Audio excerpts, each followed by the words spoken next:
है आप लोग जिस कंसर्न के साथ यहाँ इकट्ठे हुए हैं, सबसे पहले तो आपको इस बात के लिए बधाई देता हूँ, कंग्रेचुलेट करता हूँ कि जो संवेदनशीलता की कमी हम अपने देश में एक बड़े पैमाने पर देखते हैं। एक टापू तो है, कम से कम कुछ लोग तो हैं जिनके दिल में दर्द है और जो दर्द को पहचानते हैं और किसी और के दर्द को शेयर करने के लिए और उसको दूर करने के लिए जो भी मुमकिन है, जो भी संभव है, उस कोशिश में, उस जस्तजू में आकर जुड़ते हैं और अपना वक्त निकालते हैं, अपना कीमती समय निकालते हैं और आकर आपस में यहाँ बैठकर कोशिश करते हैं कि हमें कोई रास्ता दिखे। कुछ नहीं तो कम से कम हम लोगों की यहाँ गैदरिंग, हमारी यहाँ मौजूदगी, हमारी बढ़ती हुई संख्या एक संदेश भेजती है, उन लोगों को भेजती है जो हुकूमत में है, सरकार में है, सत्ता में है, कि हम जो चाहें वो हम नहीं कर सकते। इसका ऑपोजिशन है, इसका रेजिस्टेंस है, इसके खिलाफ लोग खड़े हैं और इससे ज़्यादा भी संख्या में लोग खड़े हो सकते हैं। अब ये मैं नहीं कह सकता हूँ कि उन पर क्या असर होगा ये देखकर कि यहाँ इतने लोग इकट्ठे हुए हैं और यहाँ क्या पूरे देश में जगह जगह पर लोग इकट्ठे होते हैं, इसका क्या उन पर असर होगा मैं नहीं कह सकता हूँ। संवेदनशीलता उनमें भी अगर थोड़ी होगी, अगर वो सेल्फ इंटरेस्ट को ही देखेंगे तो वो ये मानेंगे कि हमारा सेल्फ इंटरेस्ट ये कहता है कि कहीं ना कहीं बढ़कर इन लोगों की बात को हमें अकोमोडेट करना चाहिए।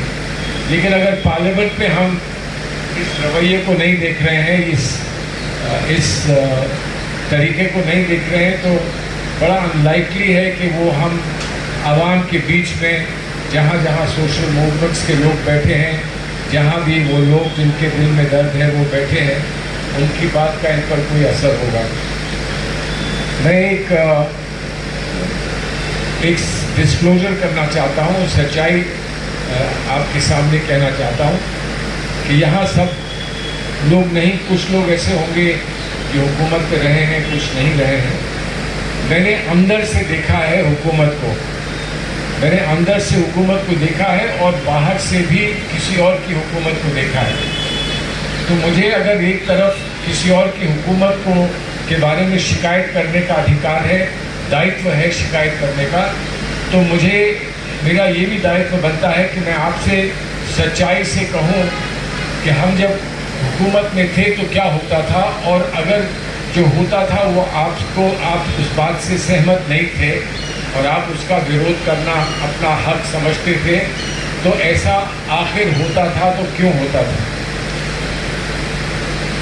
ये ना तो मियाँ कल्बा है, ना तो अपना एक कन्फेशन है, ना ही ये एक कोशिश है कि किसी तरह से इल्ज़ाम मुझ पर ना आए और मुझसे दूर रहे, मैं अपने आप को बचा लूँ ताकि लोगों की नज़र में मैं कहीं से गिल्टी ना लगूँ। सच्चाई ये है कि हमारा सिस्टम, पूरे निज़ाम हमारा पूरा बिगड़ा हुआ है। लोग जीत कर आते हैं, कभी अच्छे लोग जीत के आते हैं, कभी वो लोग जीत के आ जाते हैं जिनको नहीं जीतना चाहिए, और हम ये जानते हैं। और ये बात बहुत पहले से शुरू होती है, हमारी पार्टियों से शुरू होती है। पार्टी में किस किस तरह से कौन कौन आगे बढ़ता है, हर पार्टी में शायद नहीं होगा, लेकिन बहुत सारी जो मेन स्ट्रीम पार्टीज़ हैं जो आपके साथ खड़ा होना चाहेंगी, खड़ी होंगी, और जिनको आप समर्थन देंगे और जिनको आप लाभैक कहेंगे, उन पार्टीज़ में इंटरनल निज़ाम बहुत बिगड़े हुए हैं। जो अच्छे लोग सामने आए, वो लोग जो आपका संघर्ष, आपकी लड़ाई को लड़ सकें, वो लोग वहीं पर बेचारे मुरझा जाते हैं, वहीं पर हार जाते हैं, वो आगे की लाइन में पहुंच नहीं पाते। तो ये तो एक पार्टीज़ का प्रॉब्लम है, वो यहाँ नहीं हम हल कर पाएंगे। पार्टीज़ की इंटरनल डेमोक्रेसी को कैसे बहाल किया जाए, पार्टीज़ की इंटरनल डेमोक्रेसी को कैसे मजबूत किया जाए, वो एक मेजर इशू है। और आपने इसे जो भी सोशल साइंस के स्कॉलर्स हैं, उन्होंने किताबें लिखी है, रिसर्च की है, उन्होंने शोध किया है, और वो इस बात को सामने रख सकते हैं कि पार्टी में रिफॉर्म मूवमेंट्स, पॉलिटिकल पार्टी की रिफॉर्म मूवमेंट्स कहाँ हैं, कैसे हैं, और कब हम अपनी पार्टीज को रिफॉर्म कर सकते हैं। पॉलिटिकल रिएक्शंस हम जल्दी कर देते हैं, जिस पॉलिटिकल रिएक्शन से हमको इलेक्टोरल फायदा हो सकता है, वो अच्छे भी हो सकते हैं, बुरे भी हो सकते हैं, लेकिन उस पर हमारा रिस्पॉन्स जल्दी आ जाता है, लेकिन उस पर भी हमेशा हमारा रिस्पॉन्स जल्दी नहीं आता। लेकिन इससे हटकर जो उसूल की बात है, प्रिंसिपल की बात है, उस पर हमारा रिस्पॉन्स, रिएक्शन और हमारी कारगुजारी जो है वो बहुत जल्दी देखने को नहीं मिलती है। तो ये फेज़ है उनका, जो लोग सामने आते हैं, लड़ाई लड़ सकते हैं और जो आपके नुमाइंदे बन सकते हैं, आपके जनप्रतिनिधि बन सकते हैं। फिर वो लोग होते हैं, उनमें से कुछ चुनकर गवर्नमेंट में आते हैं। तो गवर्नमेंट में चुन के आते हैं, उनका प्लीज़ उनकी कंडीशन समझने की कोशिश कीजिए कि वो सही करना चाहते हैं। तो 10 लोग उनको गवर्नमेंट में ये कहते हैं कि आप जो कर रहे हैं इससे गवर्नमेंट का नुकसान हो जाएगा। आज की गवर्नमेंट में भी ये प्रॉब्लम होगा, हमारी गवर्नमेंट्स में भी ये प्रॉब्लम था, लेकिन इस बात को मैं नहीं समझता हूँ कभी किसी ने आपके सामने ये कहा होगा। मैं एक शख्स को जानता हूँ जो मेरे बचपन में मतलब जब मेरी जवानी थी, तो उस वक्त जिसको हम बड़ा एडमायर करते थे, जिसके साथ हम जाया करते थे मीटिंग्स में, वो सेल्फ क्रिटिसिज्म में बहुत उम्दा बात किया करते थे। उनका नाम था राजेश पायलट। मैं नहीं समझता हूँ कि राजेश पायलट की तरह का कोई पॉलिटिशियन हाल में पैदा हुआ है जो सेल्फ क्रिटिकल उतना हो सके जितना कि राजेश पायलट थे। बहरहाल हम लोग सेल्फ क्रिटिकल कैसे हों, हम जो करना चाहते हैं वो हमारे आमने सामने की ब्यूरोक्रेसी, हमारे और बहुत सारे साथी गवर्नमेंट में एक गवर्नमेंट का माहौल बनाकर कहते हैं कि इसको करना गलत होगा, हमको नुकसान हो जाएगा। हमें क्या नुकसान होगा? आपको नुकसान हो जाएगा, आप गवर्नमेंट से निकाल दिए जाएंगे, आप साइडलाइन कर दिए जाएंगे और आप कहीं नहीं रहेंगे। हम साइडलाइन कर दिए जाएं और उसके बाद हमारे लोग हमको फिर से जिताकर पार्लियामेंट में भेजें। ऐसे लोग हैं, यकीनन ऐसे लोग हैं जो जिनके साथ हादसे हुए हैं और फिर उनको फिर से जिता के लोगों ने वापस भेजा है। लेकिन जो नॉर्मल कोर्स में किसी आदमी को साइडलाइन किया जाता है, किसी शख्स को साइडलाइन किया जाता है, वो वापस नहीं आ पाते, क्योंकि इलेक्शन जीतने के लिए एक बहास चाहिए, इलेक्शन जीतने के लिए एक बहुत बड़ा स्ट्रक्चर चाहिए, एक बैकिंग चाहिए, आपको फाइनेंशियल असिस्टेंस चाहिए। मैं ये नहीं कह रहा हूँ कि ऐसा मुमकिन नहीं है कि कोई बिना पैसे के जीत नहीं सकता। लोग जीतते हैं, बिना पैसे के जीतते हैं, ज़मीन से जुड़े लोग जीतते हैं, लेकिन वो 6 महीने, 8 महीने, 10 महीने में, 2 साल में, 3 साल में नहीं जीतते, पूरी ज़िंदगी संघर्ष में रहते हैं। वो भी तब भी किसी ना किसी मूवमेंट से निकल के आते हैं, वो मूवमेंट उनको सपोर्ट करता है, तब वो जीत के आते हैं। तो अगर कोई शख्स ये कहता है कि मुझे सच बोलने दीजिए, प्रीमियम कहाँ है सच बोलने पर? हमारे सिस्टम में सच बोलने पर प्रीमियम नहीं है, तो जो सच बोलने वाला है वो साइडलाइन हो जाता है, जो थोड़ा बहुत कहीं उम्मीद की किरण होती है उसको भी दबा दिया जाता है। अब ये सब है, ये सब लेकर हम फिर आए, जुडिशरी के सामने आए। जुडिशरी में भी कम और बेश यही मसाइल रहते हैं, यही प्रॉब्लम जुडिशरी के सामने रहते हैं। मैं लोअर कोर्ट में हूँ, मुझे हाई कोर्ट में जाना है, मैं हाई कोर्ट में हूँ, मुझे सुप्रीम कोर्ट में जाना है। पॉलिटिक्स ऑफ द जुडिशरी जो हम यहाँ कम कहते हैं, इंग्लैंड में डेविड पैनेट की बड़ी अच्छी किताब थी, पॉलिटिक्स ऑफ द जुडिशरी या जजेस हाउ दे ट्रीट देमसेल्व्स और ईच अदर। तो वो बात होती है।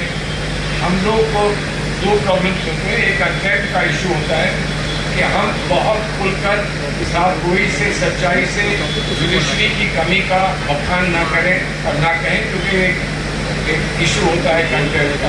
लेकिन इसके साथ हम में से वो लोग जो लॉयर्स हैं, कुछ लोग थोड़ा एक्सेप्शन कर लेते हैं, गौतम यहाँ बैठे हैं, कुछ एक्सेप्शन कर लेते हैं, लेकिन वो एक्सेप्शन इसलिए करते हैं कि उनकी जो इंटेलेक्चुअल हुनर है, कैपेसिटी है, उसमें इनकी बात जो है वो छुप जाए। ऐसे खूबसूरती से किया जाता है ताकि वो कम डैमेज कर पाए, कम डैमेज करें। अब इन्होंने अभी कहा आपसे, गौतम ने अभी आपसे कहा कि हमारे बेंचेस सुप्रीम कोर्ट में वो हैं जिन्होंने कहा है कि यू कांट टच PMLA, आप सेक्शन 43 वगैरह आप उसको नहीं छू सकते हैं, बेल नहीं मिल सकती।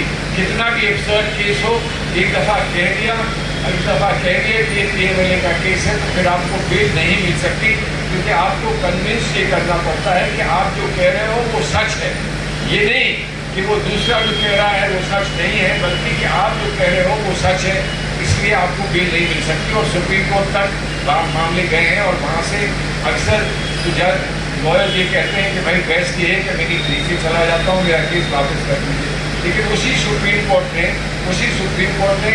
जिस बात का इन्होंने अभी जिक्र किया था, ये कहा है कि सुप्रीम कोर्ट ने रिलीफ दिया, इसलिए रिलीफ दिया कि बहुत लंबा अरसा हो गया था, ट्रायल नहीं हो रहा था, तो उसने रिलीफ दिया।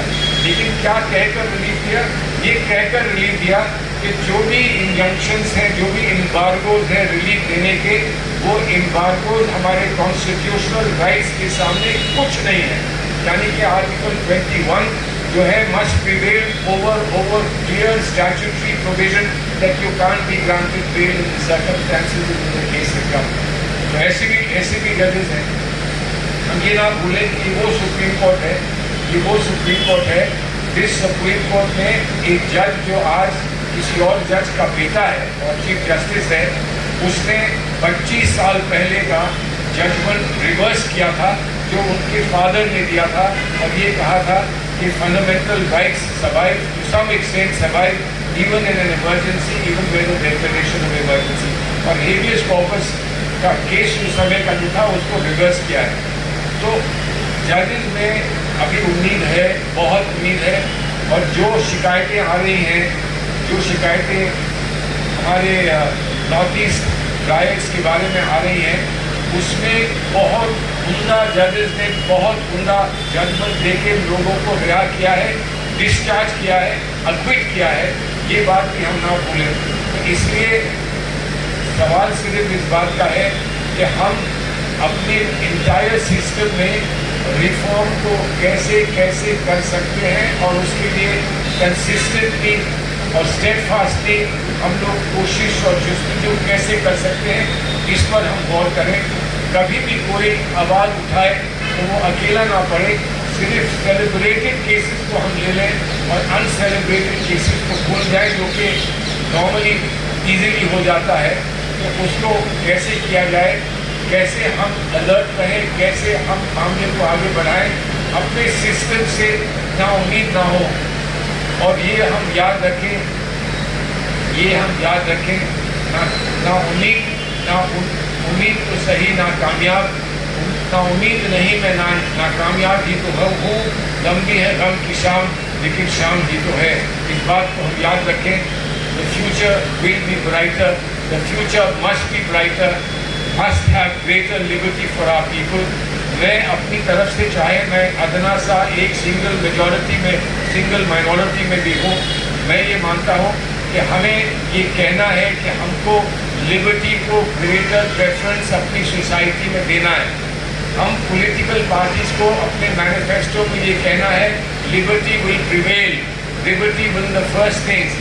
हम इंश्योर करेंगे कि हमारे सिस्टम में हमें मेहनत ज़्यादा करनी पड़े to do enforcement of the laws of the land, but we won't do it by taking shelter behind limited liberty provisions.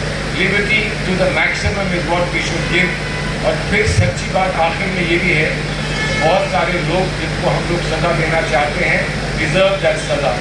कितनी सज़ा वो डिज़र्व करते हैं वो अलग बात है, लेकिन हम ये अक्सर भूल जाते हैं अपने सिस्टम में the right to do the wrong thing. गलती करना भी इंसानी फितरत होती है। अगर गलती की है तो एक मौका रिफॉर्म का यकीनन होना चाहिए। We should certainly work towards reform. और हर गलती को गलती ना माने, कुछ गलतियों का अधिकार भी होना चाहिए, otherwise the system can not gate justice again. Thank you very much.